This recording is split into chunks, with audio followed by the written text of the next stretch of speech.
read his description of how they were attired, how they were dressed, he is describing the high-altitude pressure suit with the helmet over the head and the oxygen tank and the cord running to the mask, like our combat pilots wear for high-altitude fighting. I need to get my Bible out, don't I? You need to get it out. And I have researched this for years and carefully compared it to the characteristics of the VTOL, the British Harrier jet's the one that comes to mind. I think it's the Harrier.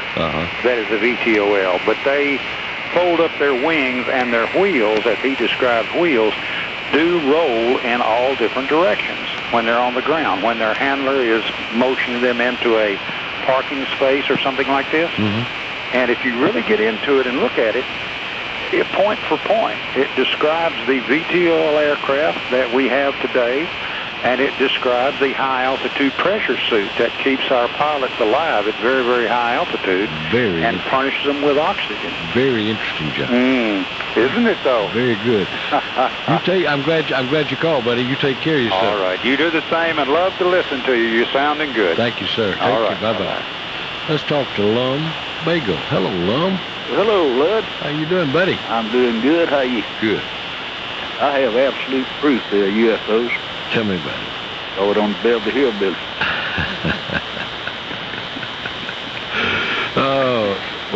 More reliable than Tom Brokaw. Well, I can't dispute that. What do you think about all this Bermuda Triangle service? And that's... I think a great part of that's been proven to be coincidence and that sort of thing. And they found some answers that they didn't have for a number of years. At least nobody came out and told us about it for a number of years. But, a lot of strange things happen down there. Oh, well, and they're all fun to talk about. Oh, yeah. Yeah, they're all fun to talk about. Yeah. It'll keep me out of that triangle, too. Oh, yeah. Go and find your circle somewhere. That's right. That's right. One more thing here. Talking about brought up wasted money one time. Yeah.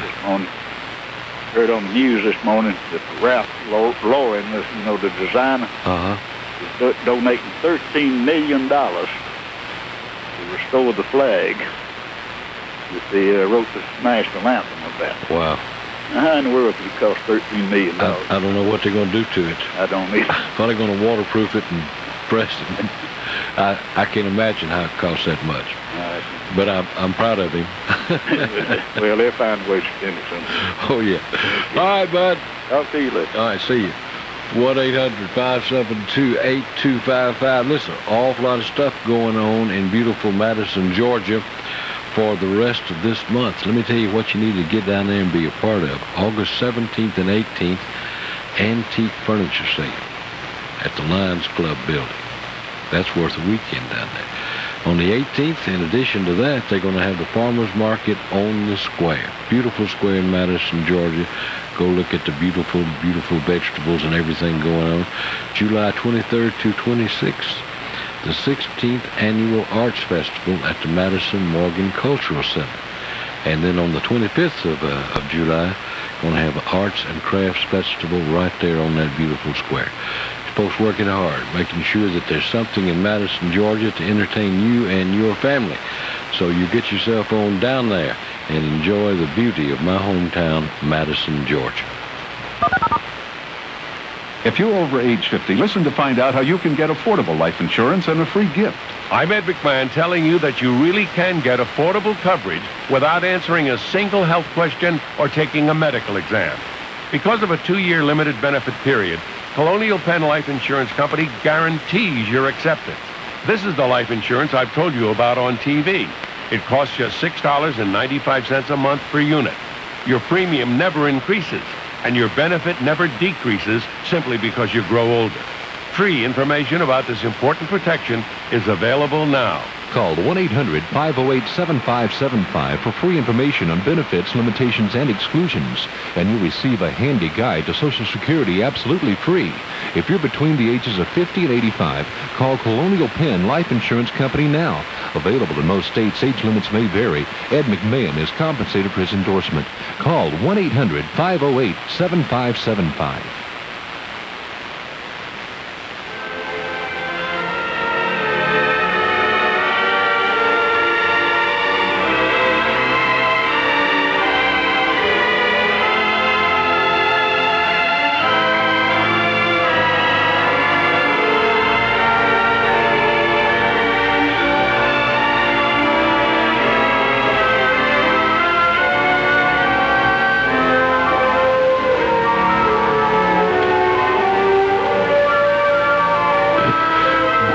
get you upon a start. 1-800-572-8255, Rome, Georgia, and my friend Jim on the air. Hello, James. How you doing, Ludlow? I'm doing good, bud. What's going on at your house? Tell you what, their first encounter with somebody in our government, they decided there was no intelligent life on this planet. Radar operator for a while in the late 40s, and in an early warning site down in southern Japan. Yeah. And I picked up something one night, went across the scope. It had to be doing around 2,500 miles an hour or something. This was at a time when the fastest thing in the inventory was P-80. Mm-hmm. The guy at the Tactical Control Center said, "Son, how long's it been since you had a break?" I said, "About an hour." He said, "Well," he says, it's I think it's what they call an anomaly. And whatever an anomaly is, I'm not sure. I've never even looked it up. It sounds like an Italian side dish. And bring me some anomaly, too. But anyway, I didn't pursue the matter because the type of equipment we was working with was pick up wooden Japanese fishing boats, get something that could fly right overhead and just miss it somewhere. Yeah. So you didn't regard this as anything except a mess up? Yeah. Yeah. I mean, I never took it real serious, but I did pick up something that went across there pretty fast. But anyway, I've seen things when I was working at night and I couldn't explain, but I didn't try to make anything out of it. I had the air light up green around me down in Florida one night. I mean, everything lit up green, but figured it might be something over at the cave that launched or something. What when you say turn green, what does that mean? Is that I mean, the whole air, the atmosphere and everything. Oh, I see. I thought you meant the radar screen. No, I was in a P-28. Oh, okay. And other people saw it. And I didn't say anything about it on the radio, but I heard other people say it. Tell you what, there's a lot of these guys have seen things with professional pilots, airline pilots, and people like that. And they probably wouldn't admit that they've seen anything. Yeah, one of the letters that I was going through here said that same thing, that the ridicule would keep somebody from doing it. Yeah. And particularly in the military, I would think, where anything like that is going to require so much paperwork. Yeah, airline pilots have to get a first-class physical every 6 months. And there's more. They also, in an indirect way, are checked mentally, too. Mm-hmm. For example, if they have a problem with traffic, get too many tickets or something, they could lose their job. Mm-hmm. Because the FAA says you don't have any respect for the law. Yeah, good point. Good point. Yeah, a lot of folks never tell their stories because somebody's going to say you're nuts. Yeah, what we have to wonder about is some of the things we have found. For example, what we call a monolith on Easter Island. Uh-huh. And those things weigh tons and tons, and they had to be moved. They're almost ageless. Unanswered questions. Yeah, they are. Yeah, the pyramids around the world, they managed to get these huge blocks up there. And it looks like all of a sudden we went from the dark ages where people was running around and painting their bodies blue and stuff like that. And all of a sudden we're into Leonardo da Vinci and Christopher Wren and all the scientific phenomena that, all of the knowledge that we seem to have picked up in civilization, which is recorded history, it seems to be all of a sudden. Yeah, well, it does, and some of them are just absolutely unexplained. We mentioned Stonehenge earlier and those kind of things, and explanations for the vast majority of them if we just knew how to do it.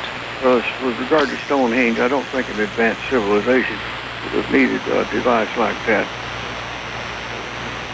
Check some astrological event.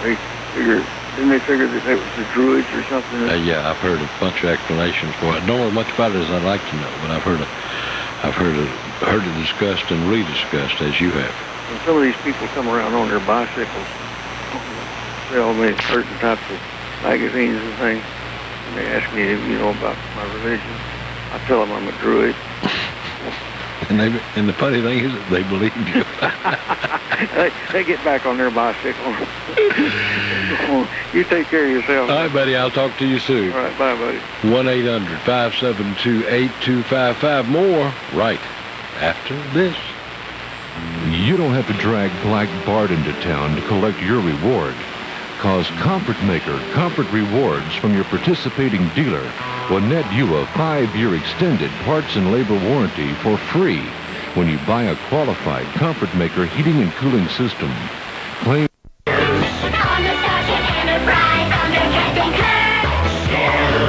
across the universe. Slowly going forward, 'cause we can't find reverse.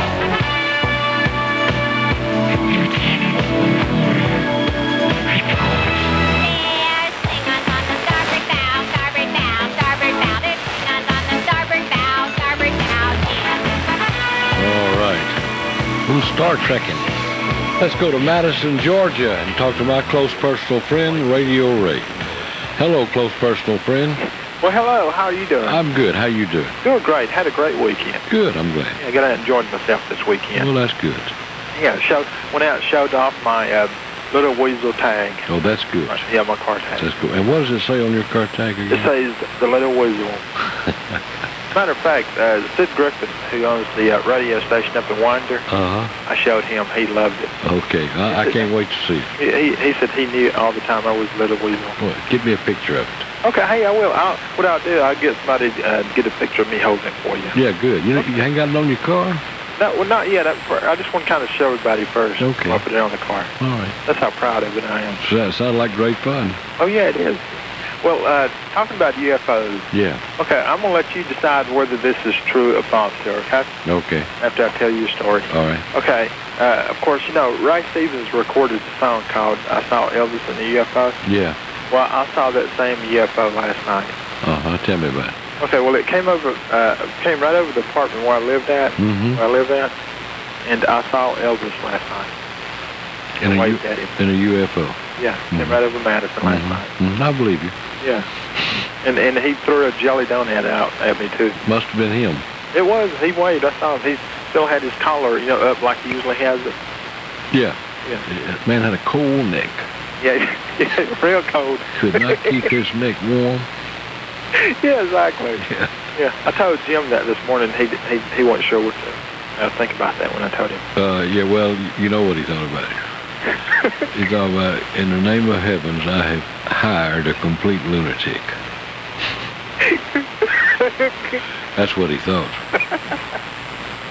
Yeah. That's what I think. He's in the next room shaking his head, yeah. Yes, And he's holding his coffee cup like he's cheering to you. Okay. Yeah. But anyway, that's all I just want to tell you. Well, I appreciate it, and you're going to have a hard time getting Elvis any bookings on that little bit of information, but we'll try. Okay. Listen, have a great day. You take care of your little self. Thank you for letting me share that with you. I'll talk to you. Bye. Bye-bye.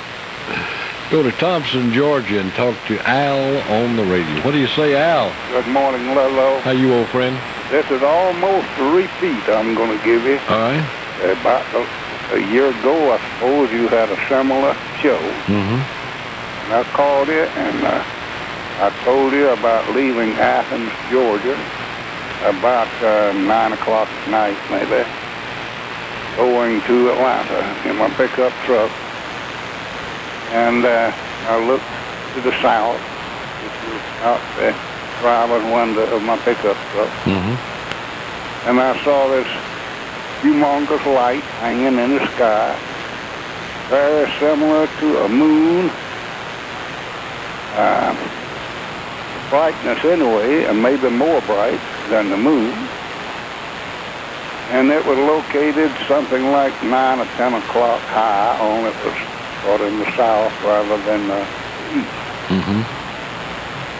And I said to my nephew that was riding to my right in the passenger seat, I said, I'm looking at the nearest thing to unidentified flying object I've ever seen.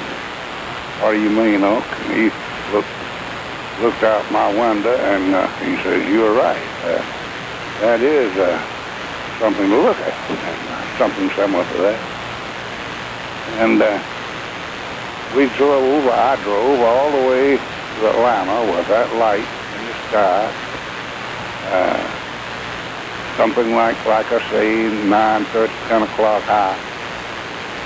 And I believe maybe it could have been Snellville, somewhere along there. There was a store open at a crossroads. I pulled in the stop and asked the man in the store, what is the light in the sky to the south? Oh, we had a lot of questions about that last night. He says, the GBI, the state troopers, FBI was all called, and it was in the sky there last night. And I said, well, I hadn't heard anything about it. He said, well, a lot of people was excited last night, and he said, I hadn't heard about it tonight. If it's out there, it's out there. Well, if it's there, it's there, right? Yeah. I thought, well, when I get home, I'll read about it in the newspaper that this is not something new. It was out there last night. Yeah. So I'll read the details. But when I got home, there was nothing in the newspaper about it. And I thought, well, tomorrow I will read about it in the newspaper. And you know, Ludlow, there was not a word mentioned about that light in the sky. That's interesting. And Ludlow, I'm appealing to the listeners, fun seekers. There must have been somebody else besides me and my nephew that saw this object, and call in and verify that there was a light in the sky. I believe this would have been about 1975, somewhere along in that point of time. And I have never seen, heard anything like it before or since. And if anybody in your listening area saw that object, call and verify. About what year was it? I'm guessing around 1975. Okay. We'll see what we can find out for you. Appreciate talking to you. Okay, buddy, my pleasure. You take care of yourself. Bye-bye. Our number 1-800-572-8255, a light in the sky in 1975. What do you think? We'll be right back, and you stay with us. To the funny farm, where life is beautiful all the time, and I'll be happy to see those nice young men in their clean white coats, and they're coming to take me away. To the happy home with trees and flowers and chirping birds and basket weavers who sit and smile and twiddle their thumbs and toes, and they're coming to take me away. To the funny farm, where life is beautiful.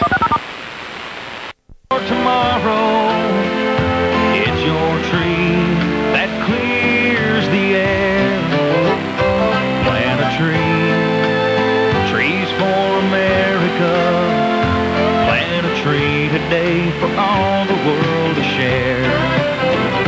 Taste the breeze, it's life inside you. Make a promise to the earth.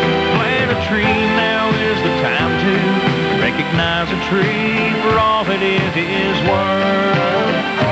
Plant a tree for your tomorrow. It's your tree that clears the air. Plant a tree, trees for America. Level-headed? Yes, and she's still level-headed, no problems, you know. Well. And at that time, when I hung up, I told my husband, I told him, you know, what she had said, and we just sort of sat there, and then I guess as time went on, it sort of faded. But I'm going to have to call her up and ask her about that. And she never called anybody? Mm-mm. She told me, she says nobody would believe me. Well, she's probably true. That's probably true. And to be honest with you, I sort of tried to rationalize it, you know, like maybe it was something else there that she thought was that, but she said it was very clear what it was. And she stopped. Mm-hmm. And then it took off. Mm-hmm. very interesting. I'm going to have to call her and ask her if she remembers about that. And it's going to be really bad if she says she doesn't remember it. That's going to be an indication of something else, isn't it? Yeah. Maybe I dreamed this last night.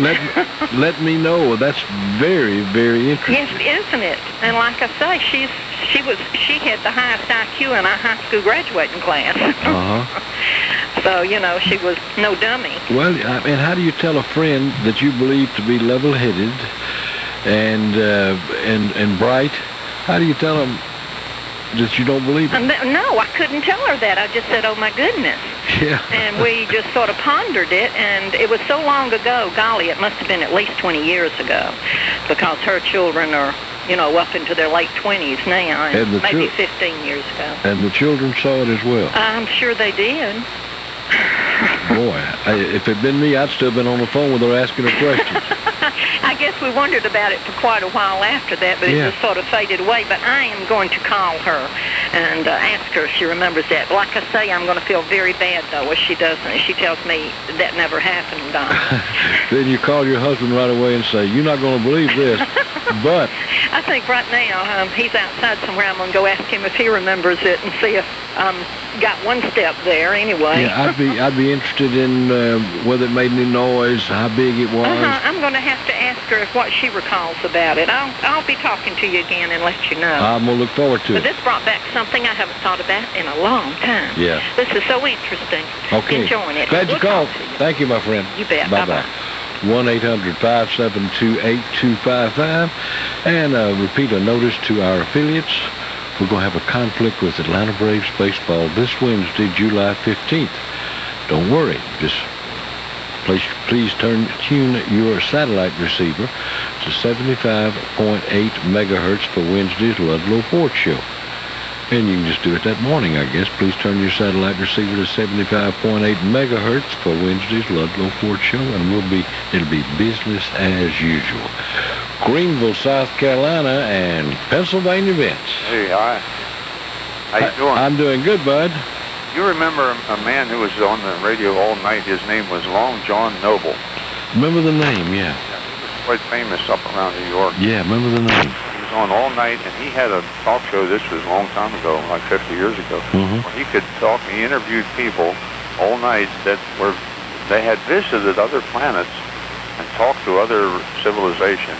And it wasn't hard to get people to come on that show and talk for hours about what all they did out there and how long it took to get there and back and all that kind of stuff. And Long John made it sound like it was all real. Mm-hmm. But of course it wasn't. His career must have lasted 10, 15 years. And he based it on UFOs? Yeah, well, it was part of that, but it was he made it sound like these people were actually captured here and taken out there to visit, to hobnob with these other people. It was sort of funny, but it went on like that as though it was real for years. And nobody ever said, ha-ha, we put on your leg? I have a question here. How many blocks, or like city blocks, are there in a mile? I have no idea. Some of them are longer than others, aren't they? The one thing they were talking about was the Pluto. That's a planet that's in our system, and our solar system is sort of isolated anyhow, but that's one of our planets. And it said if you took a small grain of sand and glued it on a sheet of paper, a real small grain, and then you took it back, put it on a tree or a wall, and then you back off, say, about 1 mile, walk backwards for 1 mile, and you get a real good telescope and look at that grain of sand. That's what Pluto looks like. You can't hardly see the thing. Mm-hmm. It's out there now, and they said that even if you look for it, you have to know exactly where to look, and you have to have a real good telescope just to see Pluto. And some training, too, I would think. So the next time you go to the beach, look down at your feet and think of all those Plutos. There are those miniature grains that are out there beyond our reach and beyond our understanding. Yeah, but they're in our solar system, which is relatively close. Yeah. Now they're talking about finding planets on other stars. That's the part I don't believe. I don't understand. See, they're using this word now called quarantine. We're quarantined here in our solar system, so that we'll never know. Never. Nobody will ever know. It's too far away. Unless we continue to come up with these spacecraft that are capable of carrying their own telescope and sending back what they see from up there. Well, or if you can appropriate another 100 million. Bingo. I thought you were going to Pennsylvania, Vince. Friday, we're leaving Friday, and we're going to take a whole day to get there, and we'll be there about 3 weeks, so it's going to be a long, good, lazy trip. Yep, you're going to love it. I'll talk to you when you get back, or before then even. Yeah, okay. Take care of yourself. Bye. Bye-bye.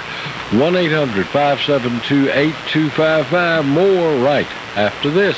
This is Mitch Scandalakis. In 1993, I defeated Martin Luther King III to become chairman of the Fulton County Commission.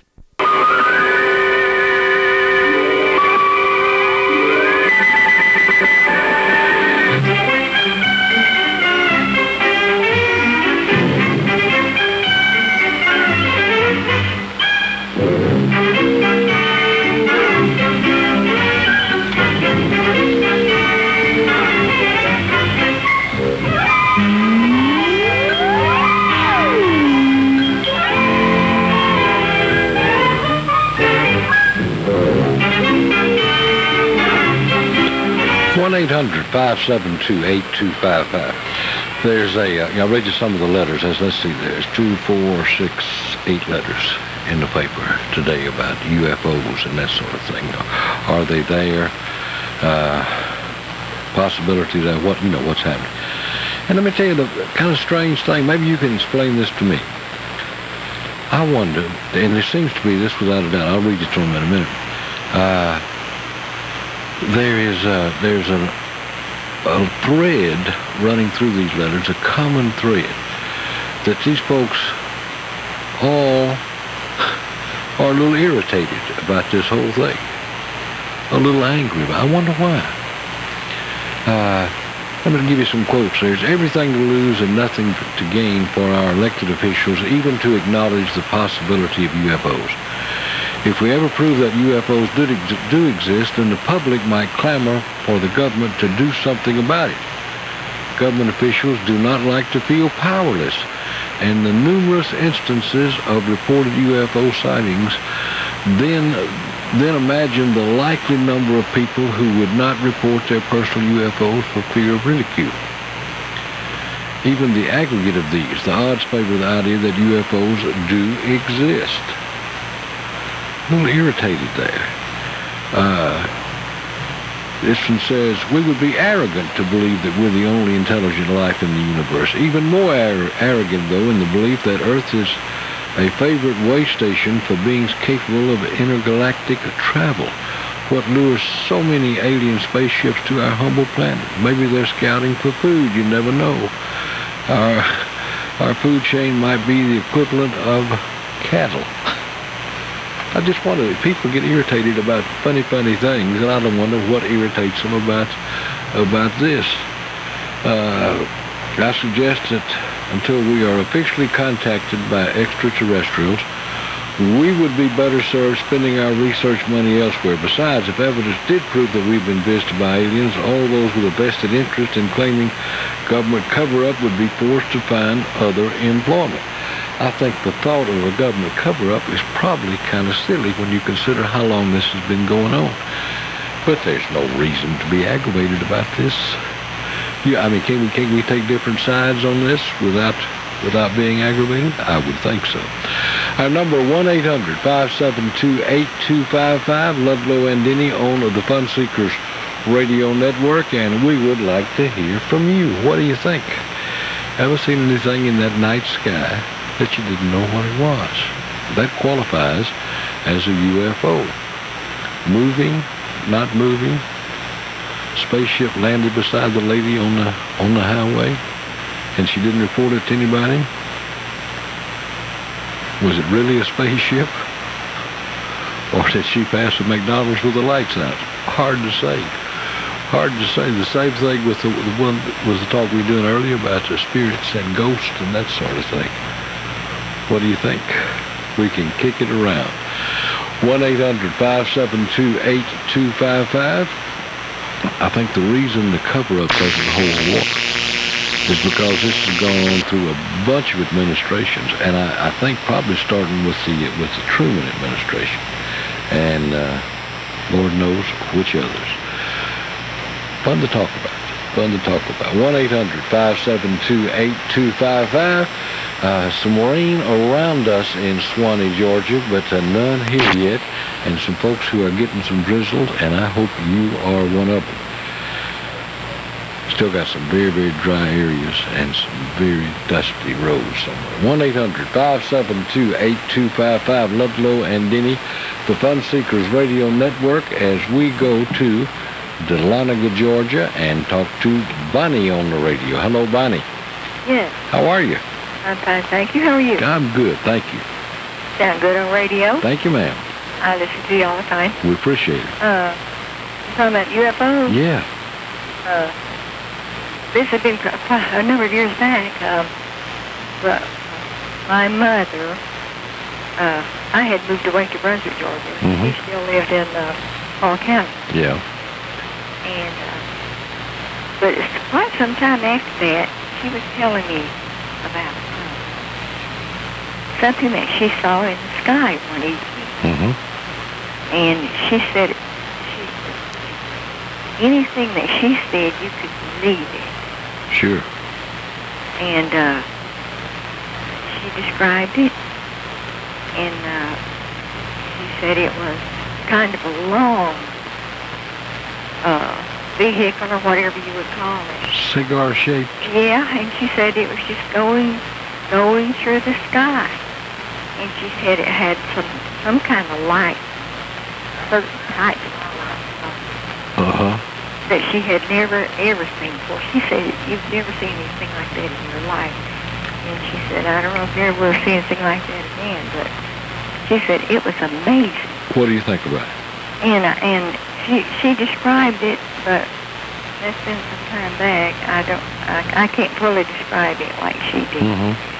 But now, if she said anything, you could know that it was true. Oh, I'm convinced that your mother, like so many other folks, have seen something that they did not know what it was. Now, in reality, it could have been a number of things, and we both know that. But at that time, and in that situation, all she could tell was it was cigar-shaped with lights on it, and she'd never seen anything like it before. And she said it just stopped, though, and just held itself right there. Mm-hmm. And I said, oh. You mean it got to ground level? Well, I don't know if it's ground level or not. I'm not sure now. Did she indicate how long she thought it was? Well, she said it was long enough to hold a lot of, to transport a lot of things or people or whatever. Big. Yeah. And she saw that in Hall County, Georgia. Right. Right. Very interesting. And she said, this is her words. She said, I just couldn't move. She said, I just stood there and gazed at Yeah, I think I'd have been with her. And it just stood there too. Yeah. So it was close to the ground. Yeah. And she said, she said, well, yes, I was frightened, but she said I couldn't move. Yeah, I got you. But I know that she told it just as it. Oh, I'm sure. I'm sure she described it just the way she remembered it. Listen, I'm glad you called. I got to get out of here. You take care of yourself. 1-800-572-8255, gang, when that day comes. And you just have to have some good Southern cooking. You just ready for a special event dining out place. I want you to go to the beautiful Blue Willow Inn in Social Circle, Georgia. It's a Greek revival mansion that they have renovated with tender, loving care. And next door to it, you're going to find a very beautiful gift shop with gifts for the whole family. And inside that Blue Willow Inn, you're going to find cooking the way you remembered it. You forget all you ever knew about Southern cooking. You go in there and you're going to find out the folks that give that food the same tender, loving care that they gave that mansion when they were renovating it. It's wonderful. 4 or 5 meats, 10, 12, 14 vegetables. Wonderfulness abounds at the Blue Willow Inn. Make a special trip if you need to. It's in Social Circle, Georgia, and ask them about the carriage rides in Social Circle. More to make your evening more enjoyable. The beautiful Blue Willow Inn in beautiful Social Circle, Georgia.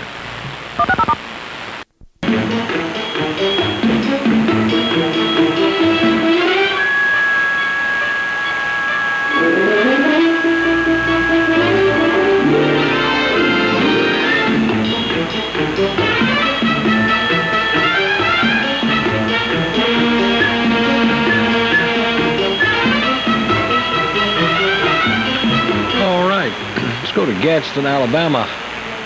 Talk to Tom on the radio. Hello, Thomas. I'm doing good, buddy. How you doing? Fine, thank you very much. Good. I just wanted to relate a couple of incidents that happened to me. Probably you may recall one of them, but one of them was that on a college campus in North Georgia, a group of guys that I know, and I helped them built a big tissue-like balloon one Saturday, and glued string to it. Bought an old dipper back in those days. This was in the early 50s. Filled that dipper with cotton and lighter fluid. Stick it up on a little mountain there above the school on a Saturday night about 10 o'clock. Lit that thing and it flew like a hot air balloon. Yeah, same principle. Yes, and went right across the campus there. And in a couple of days there, we read all the reports in the newspapers and everything. People actually saw little green men sitting in this. Yeah. What campus was that? It was on North Georgia College. Yeah. The mountain overlooking the drill field there. Yeah, I know it. And this thing drifted right across it just beautifully, and very intelligent people saw people sitting in this flying saucer. And we never came forward because we got kicked out of school. Oh, yeah. And, oh, yeah. And there was one other incident that you might remember there. It's probably in the late 40s when there was a barber in Atlanta bet a man $10 that he could get his name in the paper. He got himself a monkey. He shaved that monkey. Yeah. Cut his tail off, put it out in the road, and ran over it. And then they called in people from everywhere because he claimed that a UFO sat down in the road and this person or this being got off of the UFO and he ran over it. And that went on for several days until hair started growing on it. I remember that well. You remember it? I remember that well. I believe that people want to believe that there are UFOs, and that's why you have people interested. And boy, if we ever see something we can't explain, it kind of kicks our imagination into overdrive. It really does. Like the people who saw the little green men having supper on that. Yeah, that was so funny though, and they just saw what they wanted to see. Yeah, I think we want to believe that kind of stuff, and I think at night, I have stood outside my house up in the mountains where I got a good view of everything, and looked at an airplane and said to myself, that's not moving. That's right. It is so high that couldn't be an airplane. That's right. Is it as high as I think it is? And I'm going to stand here and watch it and see, Yeah. The imagination goes into overdrive, and we're going to always have some of those things as long as they are fun-seeking college students who'll do anything for a laugh. Yeah. And keep their mouth shut. I spent Saturday at, the reason I asked you what college it was, I spent Saturday at North Georgia College. Yeah. And they're getting ready to kick it off up there. I'm looking forward to it. Yeah. Good school. Great school and great people, and boy, what a setting. Yes, it is. What a setting. Very much. Well, I'm glad you called, my man. All right, thank you for taking my call. Great stories. Thank you for calling. All right. Have a good day. Bye-bye. 1-800-572-8255. If you're on hold and want to talk about flying saucers, we'll do all of that. Or ghosts or what have you. But in addition to that, at the top of the hour, we're going to open up our last hour together today and let you talk about whatever may be on your mind. You might have something else you need to get aired today, so we'll be here for that. But if you're on hold to talk about the flying saucers, we'll still do that. Or if you got a new flying saucer thing, or new hoax, we'll talk about all of that. Anything else on your mind. We'll be right back.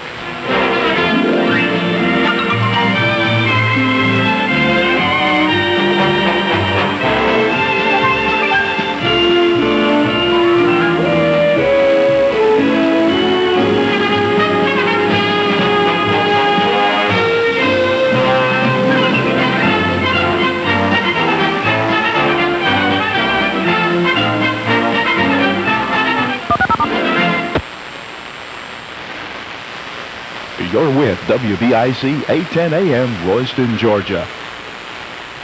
Good morning. It's now 11 o'clock.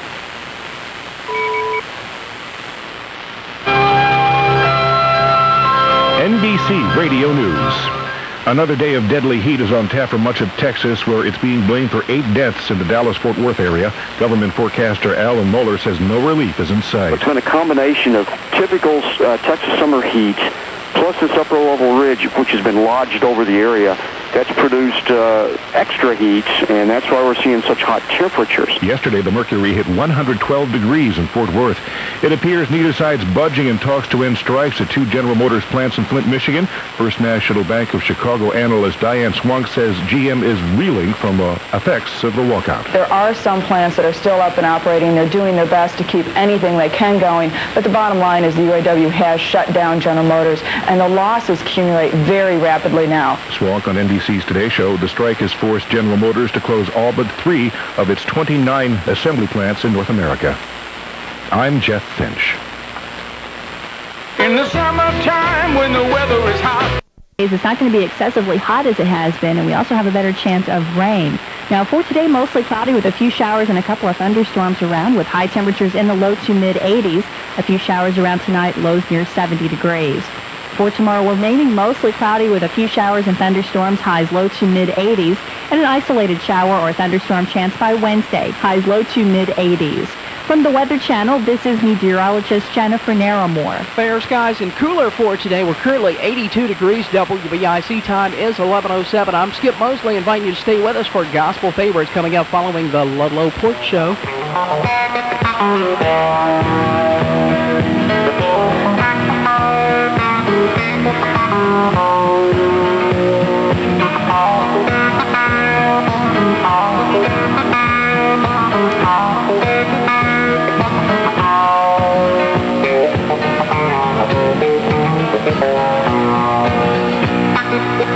This is the Ludlow Porch Show on the Fun Seekers Radio Network, brought to you in part by Cooper Weight Loss Centers, helping you win the Battle of the Bulge. By Jasper Jeep. No matter where you live, your Jeep dealership is in Jasper, Georgia. And by Atlanta Braves Baseball. The toll-free line's now open at 1-800-572-TALK. That's 1-800-572-8255. And now, here's Ludlow Porch. Well, good morning, Fun Seekers. How y'all? Going to be wide open for our last hour together today. I'd like to hear from you. We'll continue with our UFO conversation or whatever else may be on your mind. Something sticking in your craw? Boy, here's the place. We're going to get right to the phone. We got some folks been on hold a long time, like my buddy Zane in Gadsden, Alabama. Hello, Zane. Hello, Ludlow. How you doing, big guy? Doing good. Doing good. Want to tell you about a ghost All right. in my house or in the TV set. All right. Night before last, something woke me up, and after I went to bed and been asleep, and I come out here in the living room, and my TV set was on. They'd changed the channel, and there was on. I was getting this static, and that's about the second or third time it's done that. And I can be sitting here watching that TV, and just all of a sudden it'll change channels on me. But it looks like that ghost only likes to listen and watch the static. But you know what I did? I cured him, though, I guess. What'd you do? I went down to the Radio Shack and got me some of that electronic tuner cleaner. Yeah. And sprayed them buttons on there and run the ghost off. They hate those things. Yeah. Yeah. But I'm telling you what, though, the first time that happened to me, wake up in the middle of the night, and I knew I'd turn the TV off. Yeah. Wake up in the middle of the night, and that TV's going. Hissing, yeah. Yeah. But I tell you what, now, if it ever does that when it's unplugged, then I'm leaving. Enjoy your program. All right, buddy, you take care of yourself. Yeah, leave and don't take the television. No, I'll leave that sucker here. I'll talk to you. You Okay. Take care of yourself. Bye. Bye-bye. Yeah, just clean that sucker up, and it went right back to work. I think probably an awful lot of things that we regard as ghosts could probably be explained that way. or just out-and-out hoax. We have some of those, too. Let's go to Walton County and my friend John Boy on the radio. Hello, buddy. Good morning, King Lund. How you doing? I'm doing great in your band self. Good, good. That last fellow was talking about, I had the same problem. My TV kept switching channels, and I couldn't figure out to save my life what the problem was. I looked around over to the right side of me on the couch, and my little 5-year-old grandbaby was sitting there with the remote. Man, I was getting all excited that expensive Magnavox smart TV wasn't so smart. Yeah, because, we have all heard the stories about when ghosts come into our homes. And I've talked to some people who I really respect, who I really know and respect and know they got their feet on the ground, who told me about things like strange cool air coming through or warm air coming through, windows being locked and unlocked, dishes falling off of shelves. We've all heard all of it. Oh, yeah. I did an alarm system before I retired. I was in security alarm business, and I did an alarm system for a lady in Social Circle. And buried right behind her house is an old gypsy cemetery by the railroad track. And she told me some things, Luddy. It was hard to believe, but you just had to believe it. I mean, knowing these people like I knew them, I wouldn't, Well, my attitude has always been, I believed that they believed it. That they believed, exactly. Listen, I want you to hang on a second. I want to tell you a story that falls just in that line. Okay. But I'm out of time now, so hang on, John Boy. I'll get right back. I'll put everybody right back to you. Right over, gang. Our number 1-800-572-8255. 1-800-572-TALK. We invite you to join us. This is Mitch Scandalakis. In 1993, I defeated Martin Luther King III to become chairman of the Fulton County Commission. I beat King because in 1991, I filed a successful class action lawsuit to have unfair tax assessments thrown out. I also promised to lower property taxes when elected. I've kept my promise to the voters by lowering property taxes 4 times in 5 years. On July 21st, you'll have the chance.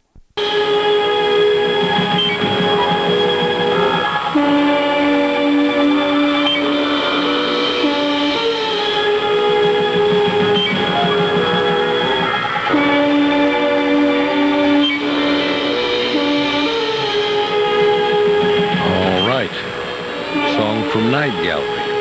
Enough to scare you to death. Let's get back to John Boy in Walton County. I cared. We're talking. My lights went out, and I'm cared. A good friend of mine, owned an appliance store, and of course they took out refrigerators and installed them. Everything the appliance store does. Had a call back from a lady. She had a new refrigerator. And she said, this thing is making a funny buzz. And I can't figure out what it is, and it's louder at night. And I've tried resetting everything, and I don't know what it is, but you need to come out and see about it. So, sent service people out there, checked it out, couldn't find anything. And they said the buzz was there, but it was in the daytime, it was, not quite, anyway. This went on for 3 or 4 adjustments and that sort of thing, and they were about all set to give her a new refrigerator that wouldn't buzz at night and keep her awake. But he went out first. He was an expert and he was curious.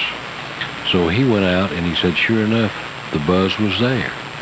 And he reached down and unplugged the refrigerator, and the buzz was still there. Nest of bees. Plugged it back in, it was still there. Put the hand trucks up under it, moved it out of the way. The buzz was still there where the refrigerator was. And they were all looking at each other, and somebody reached up and unplugged an electric clock, and it stopped. Oh, man, you had me going there. I was expecting something to be under the floor. Oh, they had my friends going, too. They were all set to get a new refrigerator that didn't buzz. When I was a bad little boy, my mom used to put me in the hallway, and the hallway led down to the back porch, and it, had a door to the back porch and a door to the living room to the hallway. And she used to tell me if I didn't be a good little boy, rawhide and bloody bones was coming after me. Yeah. Man. Yeah. Have you got time, a minute for me to tell you this UFO story real quick? Yeah, sure. In 66 or 67, I was a drugstore cowboy back then. Even though I was married, I'd go down and take my family, and we'd hang around the drugstore and watch all the weirdos come in and go out and pick up prescriptions, and just a drugstore cowboy. Something to do. Something to do, and there wasn't a whole lot to do over in Grant Park in Atlanta near the zoo, except watch Willie B. So this one afternoon, I went down by myself, and the pharmacist, I won't mention his name, but he was straight up and down guy, just as honest as the day is long. He said, "John boy, come here, look on the front page on the Atlanta Journal-Constitution." Now, this was 66 or 67. I'd love to go back and do some research and get that front page if I could. But it said that at Charlie Brown, well, we knew it as Fulton County Airport, but we also knew it as Charlie Brown Airport. At Charlie Brown Airport, these mysterious things, long cigar, lighted up things appeared in the sky and danced around. And it said that they knew they couldn't be aircraft because they could get them on radar when they stood still or moved slow. But they went so fast, it's just like they just blipped off a radar, but yet they could still see them moving around. So this was the next night we went out there. And Luddy, there was the biggest, most beautiful orange harvest moon you had ever seen coming up in the east. And I want you to know that moon got on up and a little bit more. We went out there. It was probably, the drugstore closed at 10. This was probably close to midnight. And sure enough, just all of a sudden, out of the blue, it looked like somebody just turned on 3 lights in the sky, like long fluorescent tubes. And it's just like they were there. They were just you didn't see them move in. They just were suddenly there. Yeah, they were just suddenly there, just like poof. And these things danced around the sky, and it was like they were playing tag. These could have been the children from the mothership just, wanting to go out for a weekend and have a good time or something. But honest to God, this was in Atlanta Journal, and we had 2 carloads of folks.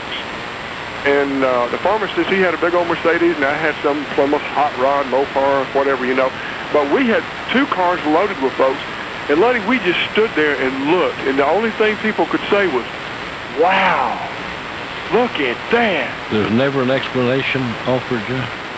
No, but, I was always honored to know that I had saw something that the same people in the tower saw and had on radar, and it was on the front page of the newspaper. There was absolutely no explanation. None? None. Nobody said they had no earthly idea what it was. And at that time, it still may be present out there, at that time, the Army, I want to say the National Guard, kept airplanes out there. They kept those little twin-engine turboprop. Yeah. The little planes with a radar on the side they used in Vietnam. Yeah, okay. And I can't think of the designated number as to what they were, but those airplanes looked like a mosquito. It was a two-pilot aircraft sitting side by side, and I'm just wondering if they were picking up something about the military aircraft or something. Well, it seemed if it had been a deep, dark secret, once it got to publicity in the paper, they would have stopped it. If it was a government doing so. There's an explanation somewhere. There's an explanation, and I still believe to the day that I die that we have something that, like that Roswell, New Mexico, we have some intelligence that we know about those things or people or beings or whatever they are.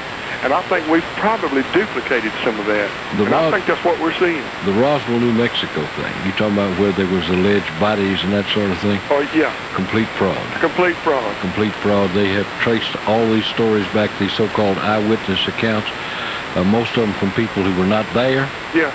Who didn't know anything about it. It's complete fraud. But the most interesting thing ever happened. Yeah, it is. It really is. It really makes you wonder if there's... But unlike a lot of people, I don't think we're the only being in the universe at all. Yeah. And I had one guy tell me, he was assistant pastor of a church, he said, we don't know what Ezekiel saw when Ezekiel saw the wheel within a wheel and had the face of a lion or a man or whatever. Yeah. He said it very well could be angels. It very well could be angels coming down checking us out. It could be, if we just let our imaginations go. Oh, yeah. It could be almost anything. Could be, this could be anything, Luddy. All right, bud. I really enjoy your show today. You hang in there. I'll talk to you soon. All right. Bye-bye. Bye-bye. 1-800-572-8255. More right after this.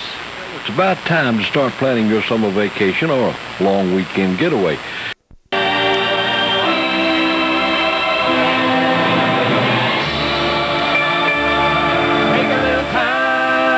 sunshine. Take a whole lot of time for love. Take time to praise and thank heaven up above. Take your life as it may come, 'cause boy, it'll be gone soon. Take a little time for howling at the moon.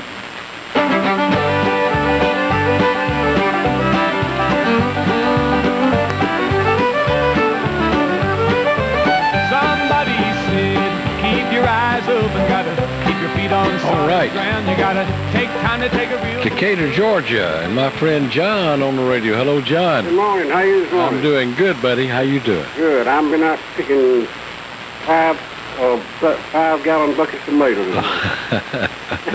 Well, they're good. Let me tell you the truth. I sure do appreciate what you sent us. You're welcome. I'm glad you enjoyed it. Wonderful. Now, I want you to, you were real good at words. I want you to explain to your vast radio audience those 2 cucumbers I put in that sack. They were just great big old cucumbers. No, but I had a tag on each one of them. Yeah, and I think everybody's imagination has already gone there. Oh, boy. No, I want you to explain it to them. I don't know how. I figured you'd know how better than I would. I might really mess up. Yeah. In the old days, you said, they have a bird that has built a nest on the pillar, on the top of the pillar. They got a big 2-story house, up on the top of one of the columns. Some birds have built a nest up there, and we tried to decide what kind of birds they were. They looked like a gourd martin, but gourd martin wouldn't be building there, would they? No, I wouldn't think so. Well, what does the nest look like? Well, it's just up high. You can't see it hard. You just know the nest is up there. It's up on the top of that column on the front porch. Yeah. And you can't see the nest, and the 4 little birds was up there. The mama was bringing them, and Daddy was bringing them something to eat in there, and they was holding their mouth open. And there's a bunch of other birds flying around, and one guy said it might be swallows. Yeah, I was going to ask you what we call a barn swallow. Well, now that might be what it is. Because their nest looks like it's made out of mud to me. Kind of got a wet look to it. Yeah, I bet that's what it is. Yeah, could be barn swallows. Because they're fast. They're about as fast as a bat. Oh yeah, they'd fly out.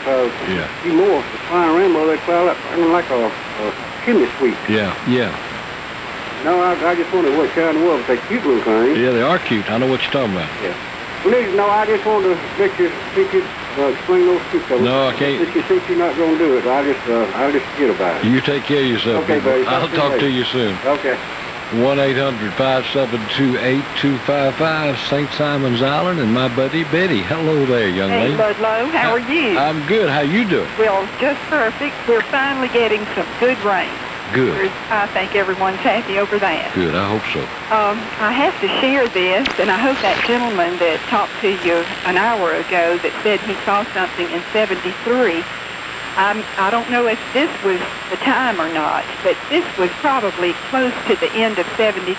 This was back when my family lived for a short period of time in Statesboro, Georgia. All right. And I had just gone to pick up a carload of kids and bring them from town out into the country to deliver them to their parents. And it was the most beautiful night.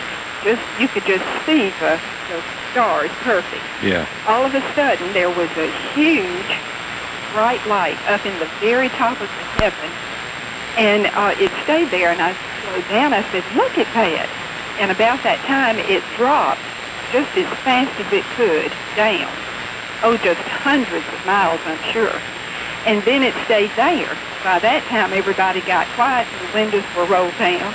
Then all of a sudden, it jetted, and it was like it jetted in the shape of a rainbow. Mm-hmm. And it came even closer, and it stopped, and then it moved. It was like a camera. It moved in. Well, it was far enough away that we could tell what it was, and I hate to say it, but it looked like a mosquito. It was transparent, the head of it. It had no wings, no propeller, and I thought, well, that's got to be a helicopter. But I said, a helicopter does not do like that. It doesn't move that fast, So, does it? we got so excited, and as I stopped and deposited the children. I got out, went in, and we all told the story because I knew that they wouldn't believe it. Yeah.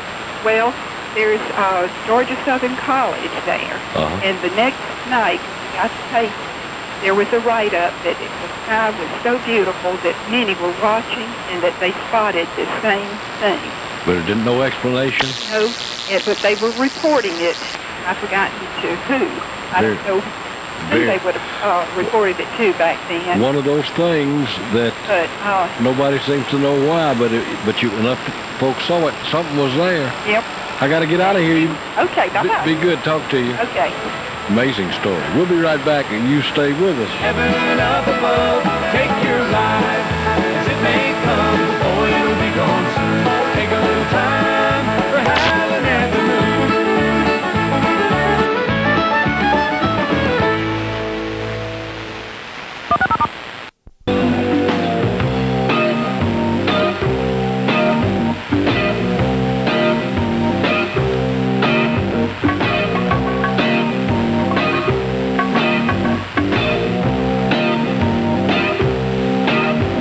Let's go to Conyers, Georgia, and talk to Doug. Good morning, Doug.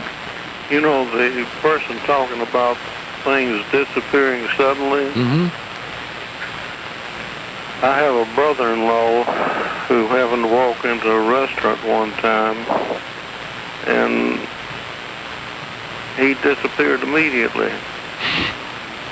I don't know why. He just... I think there was 2 girls he knew in there. And that was the last anybody ever saw of him. Incidentally, I'm like the others. I've seen a flying saucer, and they are real. My wife and I were sitting out on the back patio the other night, and we were discussing some of her bills that she had run up at some of the local places. And all at once I looked up, and as luck should have it, I looked up just in time to see a flying saucer. Coming from the direction of your kitchen? Well, from across the table. And then I saw a cup, and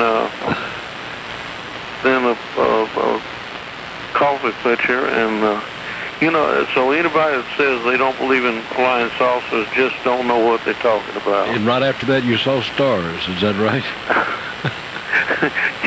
Yeah. How did you know you must be in the... I know a lot about unidentified flying objects, right? Yes. You must have been in the astronomy. You take care of yourself, big boy. Okay. Good to talk to you. 1-800-572-8255, McCaysville, Georgia, and Earl on the radio. Hello, Earl. Good morning, Luddy. How you doing? I've got something here I want to read to you. It said, for your first taste of style, start at the Blue Willow Inn in Social Circle, Georgia, with Lois and Billy Van Dyke. It's in the Remembrance magazine. I just got it and opened it, and there's a picture of it. Oh, good. That's a beautiful building. I've never saw it. Yeah, you go on down there when you get a chance. And it's got the big columns in front of it, yeah. You get the Remembrance magazine? Yeah. Well, you'll see it. All right, but I look forward to it. It said when you leave there, you can go to Augusta and then Savannah and Americus and Callaway Gardens and back to Atlanta. So a good visit of the South. All right, buddy.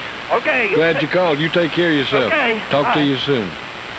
Hey, Telstar International Communications, gang, long distance for 10 cents a minute. Home or business, you call them 1-800-959-9964 and stop paying too much for your long distance service.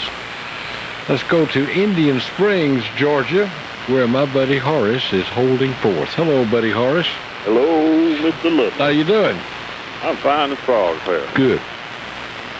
Got a good shower Saturday night, another one yesterday, and the wind's blowing a cool breeze, and it's a heck of a lot better than it has been. Oh, yeah, it's a lot cooler. And we're getting some scattered rain around. I hope it's enough to help the folks that are getting it. Oh, yeah. I tried to get in Friday, and I couldn't. I was too late, and I just wanted to wish my little sweet rendezvous, belated happy birthday. You know, he didn't even call us. I guess he was so involved in celebrating that he didn't have time to remember his friends. Well, I baked him some muffins I was going to send up there, and my little chihuahua ate them. So just tell him I'm sorry, but I was thinking about it. I will tell him. I'll give him your regrets.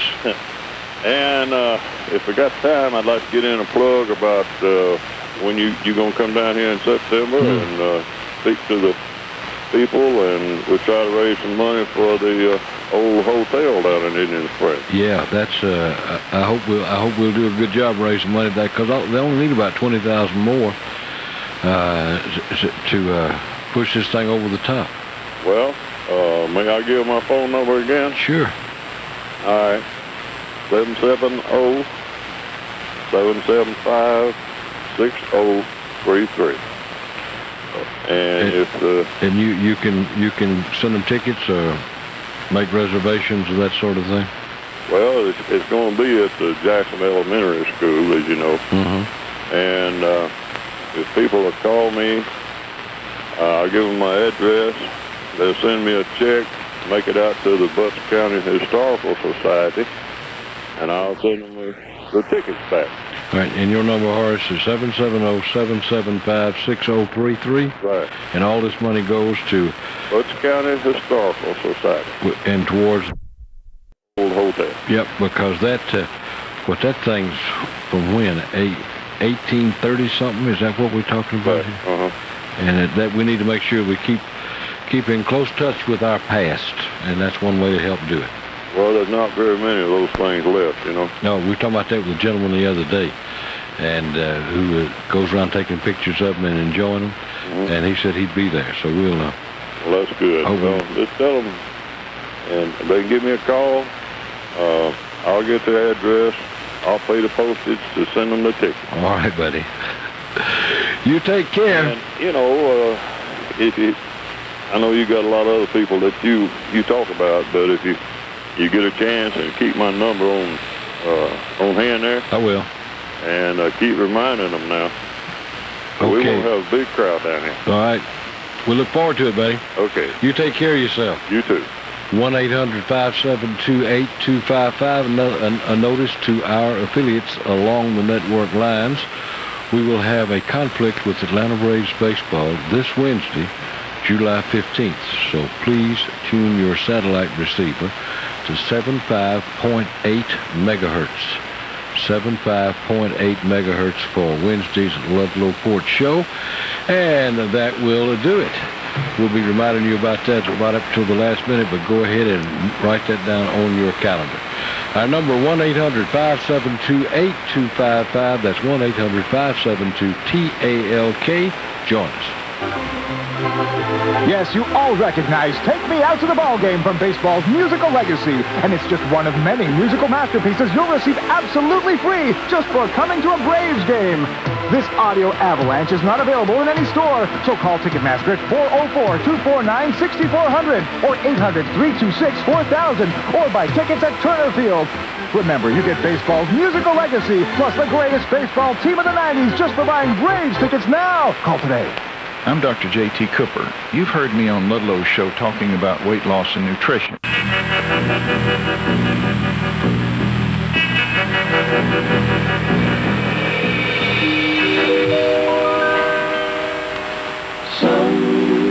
Sometimes I wonder why I spend the lonely night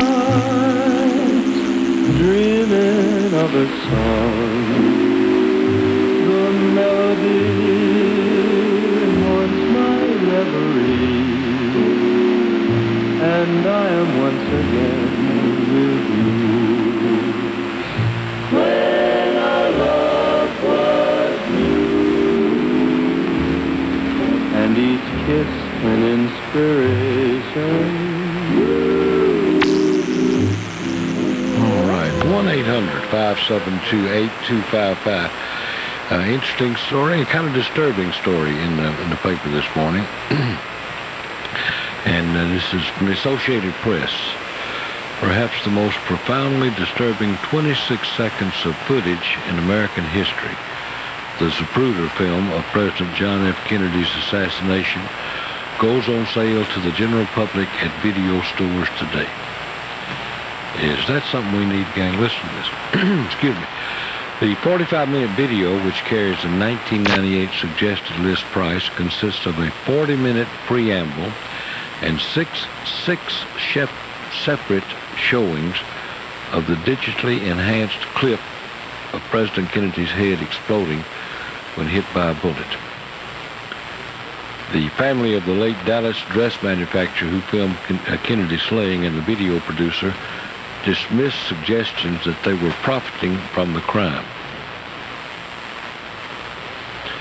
Abraham Zapruder's family wants to make a copy available to historians and others who frequently request access. They also hope to recoup the $350,000 cost of enhancing and preserving the film, said to Mr. James Silverberg, the family attorney. Can't historians have that without offering that to the general public? Despite, I go on to read, despite being gruesome, shocking, and vulgar, it is probably the most important film clip in the nation's history, said Waleed Ali, executive producer for MPI Home Videos of Orland Park, Illinois, which made the video. Contains a warning. It says parents should be cautious about showing it to children under the age of 11 because it is disturbing, but this needs to be out in the hands of the people, he said. You agree with that? The video documentary titled Image of an Assassination, A New Look at the Zapruder Film, tells how he wanted pictures of Kennedy's motorcade through Dallas on November 22, 1963, to save his grandchildren.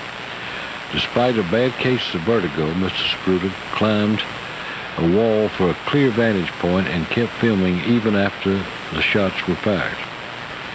He took the film to a Dallas television station to develop, and the documentary shows interviews with two of the photo technicians who first saw the images. Life magazine bought rights to the footage for $50,000, but by the time of Mr. Zapruder's death from cancer in 1970, the family had essentially lost control of the image, and hundreds of bootleg copies circulated throughout the country. Is that something you'd like to own? Is that something you'd like to have? I mean, this is going to be digitally enhanced, and it's going to be graphic, and as they say, as Associated Press says, it's gruesome, shocking, and vulgar. Are we never going to let this thing die? I mean, they had the, I forget which one of the tabloids it was that had the autopsy pictures of our young president. And I just wonder, number one, I wonder how many of these are going to sell. And I think probably millions. Probably millions. We'll let you know. We'll get reports in on that, and we'll let you know. It just seems to me something I wouldn't want or wouldn't care to see. I mean, we've all seen it in regular motion, you know, different news channels and that sort of thing. But to have them show it 6 times so they make sure we get every little bloody detail. No, I think that's a sad commentary about us and how we feel about things like that. Hey, Jasper Jeep Gang, no matter where you live, your Jeep dealership is in Jasper, Georgia. Our number, 1-800-572-8255. That's 1-800-572-TALK, Ludlow and Denny, the Fun Seekers Radio Network, and boy, we're having fun now.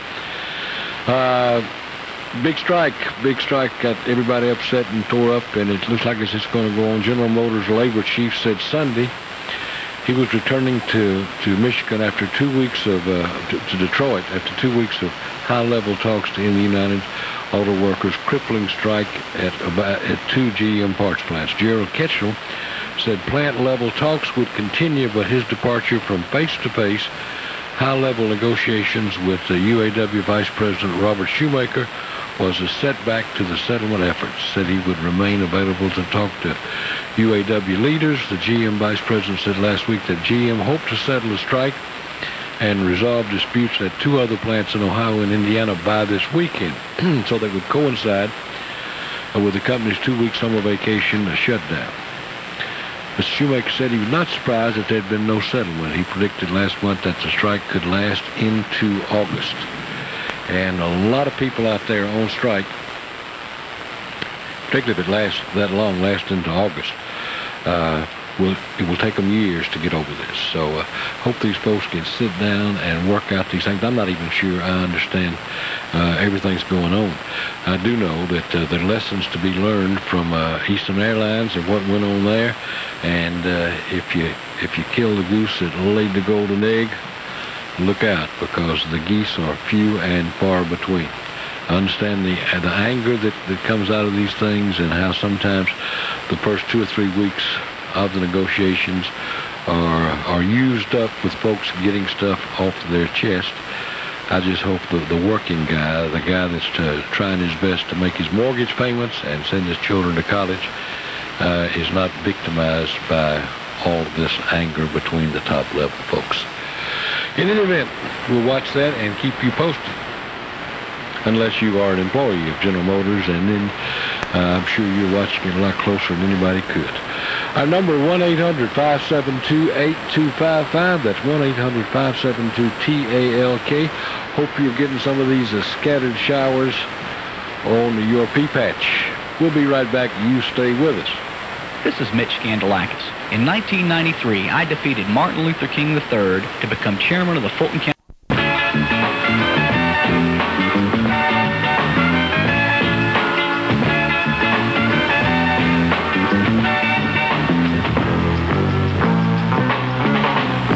All right, 1-800-572-8255. Right back to the phones and talk to my buddy Dave on the radio. Hello, David. Hey, Ludlow. How you doing, pal? How you doing this Doing morning? good. Oh, I tell you, this UFO thing, man, you can go in 100 different directions with this thing. Oh, at least 100. Yeah. You were saying earlier that you thought that the Roswell, New Mexico thing was a hoax. I've read up a lot on that and everything, and I would tend to agree with you. The only thing that sticks in my mind that I would hold out was that I think it was a Major Marcel, who was supposedly the first Army Air Corps guy that came up on some of that wreckage and took some of the pieces home. Mm-hmm. On his deathbed, so to speak, is when he first really publicly talked about this. I think he died back in the early 80s or something. And some of the things that he was saying were just, holding straight to what was said years ago. And that just kind of strikes me. You kind of think a man on his deathbed. Like a deathbed confession? Yeah. Make a point of continuing to say about how real that was. But I agree with you. I know there was a lot of hoaxers involved in all that. And I would be very surprised if they had a bunch of little green men, on ice somewhere. But well, apparently you said a colonel? He was a major or a colonel. Yeah. His name was Marcel. I remember his Yeah, I remember the name, but that's all I remember. I didn't know what his testimony was about. But there's been enough investigation to show that just so much of this stuff just didn't happen, and the people who allegedly were involved in it or saw it or knew about it just either they didn't exist or they were never stationed there, right, or they had no record. And here again, what could be the reason for a cover-up? Yeah. I mean, and there could be some. I don't know. I'm not throwing cold water on it. Yeah, I don't know either.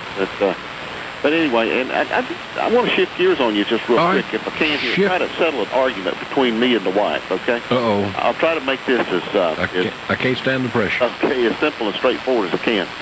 Okay, and picture this. If my aunt's son is my cousin, right? Mm-hmm. Okay. If my great-aunt's son is my mama's cousin, then does that make my great-aunt's son my second cousin, and does it make my first cousin's kids my second cousin? Yes. Okay. I was saying it didn't. In the South, we put great great value on cousins. Oh, I know. I mean, I wouldn't want to diminish anybody to a third degree or anything. Yeah, my great aunt's children. Yeah. Are my second cousin. Right. My aunt's children are my first cousin. Right, and your aunts and your first cousin's kids would also be your second cousins, right? Yeah. Yeah. Yeah. Okay. That's what was confusing me was the thickness of the bloodline there. But don't you think? Yeah. That a cousin is a cousin is a cousin. That's right. A cousin is a cousin is a cousin. Why? Just cuz. Yep. And we have in the South we have cousins that are like brothers and sisters, and cousins we don't even know. Yeah, and we've got aunts and uncles that ain't got the first drop of our blood in them. Still aunts and uncles, you know. Yeah. And that properly pronounced is Cudden. Cudden. Cudden John. Cudden and aunt. Cudden Billy. Yeah. Yeah. My man, I hope I settled that argument, and I hope I settled it correctly. Well, she won. I lost, but that's the truth. Just the way to handle it. Just don't tell her you talked to us. There you go. Okay. Thank you, Lud. Bud, you take care of yourself. Come on by here. I'll do it. Talk to you soon. Bye. All right. What a great day. Had a lot of fun. We had, as we do when we talk about these kind of things, never get anything settled. I guess anybody ever does. But we do hear some interesting comments. And we're going to hear some more tomorrow. Right here on the Fun Seekers Network between 9 and 10, whatever else you do today, you find somebody to be nice to. You see, Andy, I want the folks in this town to realize that you picked me to be your deputy because you looked over all the candidates for the job, and you judged their qualifications and their character and their ability, and you come to the fair, the just, and the honest conclusion that I was the best suited for the job. And I want to thank you, Cousin Andy.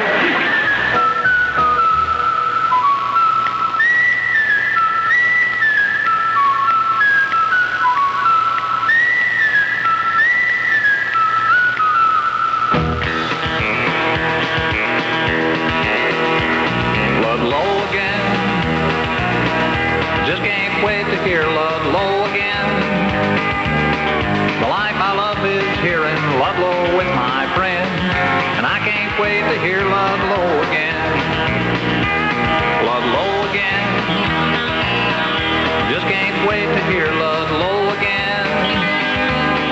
The life I love is here in Ludlow with my friend, and I can't wait to hear Ludlow again. Ludlow again. That band wacko goes out on the airwaves. They're the best of friends, insisting that the only way is the fair way.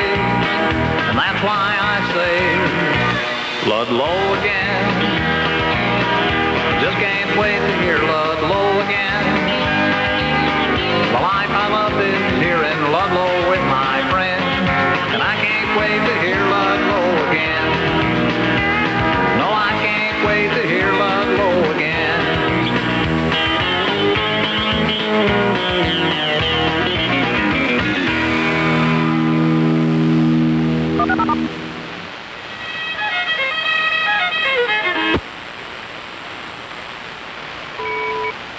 You're with WBIC 810 AM, Royston, Georgia.